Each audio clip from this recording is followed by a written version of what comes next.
'Cause the flag still stands for freedom, and they can't take that away.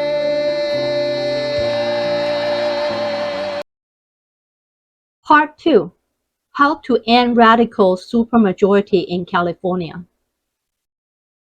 Thank you for listening to part 1 of our Why Do We Need to End Radical Supermajority in California? Now, in part 2, we're going to tell you about a path for us to achieve it. This requires people willing to roll up their sleeves and pitch in however they can to help candidates up and down California that can flip that seat. Just a reminder, this is the current situation we're trying to change right now. We need to end one party, 13 years of supermajority rule of California by radicals. The objective is to get Californians to not only focus on the important federal elections, but also focus on California by focusing on flipping current radical seats to Republican or Independent. This is necessary to counterbalance the current supermajority radical forces. So what does it take? I made the calculation. In state assembly, in whole California, we need to hold on to 18 minority seats and flip 9 seats. In state senate, we need to hold on to 8 minority seats and flip 6 seats. Using the recent primary result as a matrix, I found something very interesting. I found 14 minority candidates that did fairly well in primary. Just to give you an idea, 8 out of 14 Republicans won their primary against their Democrat counterparts. Some won by over 10,000 votes. What makes these seats most unique is that most of these seats have no incumbents because they either term out or have moved on to a different position. Having 2 new candidates compete with each other is definitely better than running against an entrenched incumbent. Here, I want to address a potential objection against using a primary result, because some of the win or close lose may be result of multiple Democrat candidates splitting votes among themselves. Yes, that is true in cases, but not all cases. Some minority candidates also beat out their opponent despite splitting votes on their own side.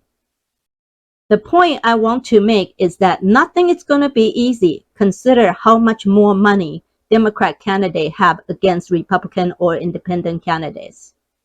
Yet, this is one of the best results I've seen yet.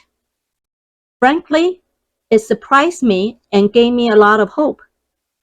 This is why I volunteer my own time to create this video, to interview these candidates, and to have this conversation with you.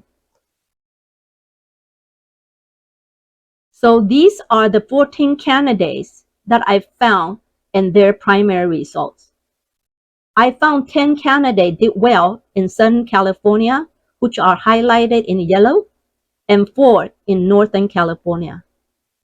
The criteria I use is that the candidate must either win the primary or they must lose no more than 3,000 or so for us to focus on. While I would love to look for an independent candidate that meet these criteria, unfortunately, there is no such a person in this election.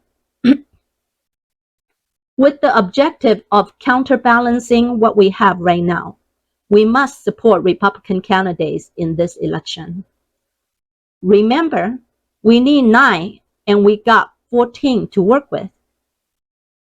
Another project my friend and I are working on now is reaching out to these 14 candidates requesting a video interview so we can give you an opportunity to get to know them better and decide for yourself whether these candidates are worthy of your support.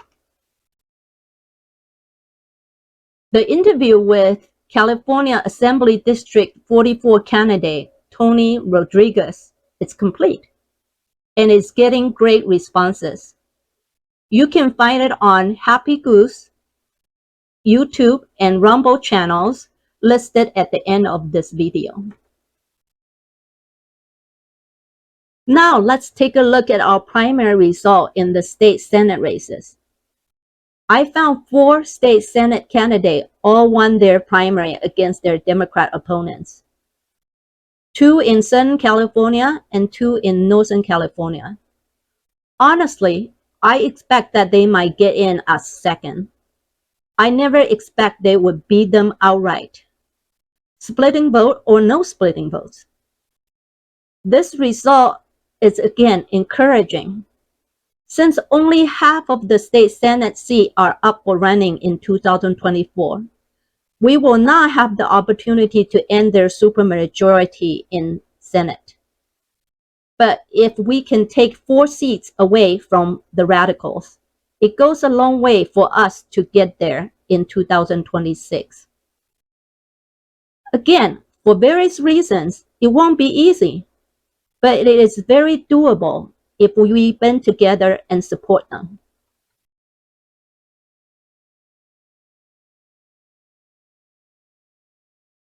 What does these data tell us? Please don't ignore and give up on California state seats. These are the candidates that you need to support. Regardless of whether these candidates are in your district or not, these are things that you can do to help. For example, you can reach out to the candidate and ask them what you can do to help their campaign. I've listed all the candidates' websites on the earlier slides. You can refer back as a way to reach out to them. Also, you can apply your special professional skill to help them, like marketing, data analysis, networking.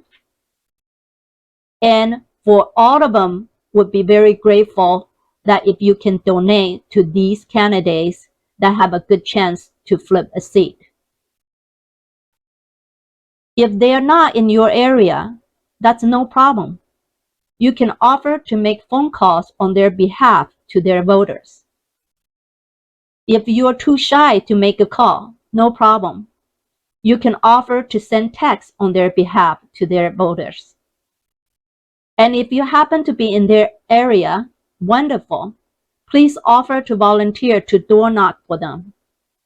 And everyone can spread the message of Save California and radical supermajority message to every moderate Democrats, Independent, and Republicans you know. There is nobody coming to save us. We are it. I thank you for caring about California enough to watch this 2-part video. If you have any questions regarding what was discussed, please feel free to email me at alice@fullpocketsinc.com for this and all other videos created to help share civic-related knowledge learned. Please go to HappyGoose channel in both YouTube and Rumble. Thank you for listening. 'Cause the flag still stands for freedom, and they can't take that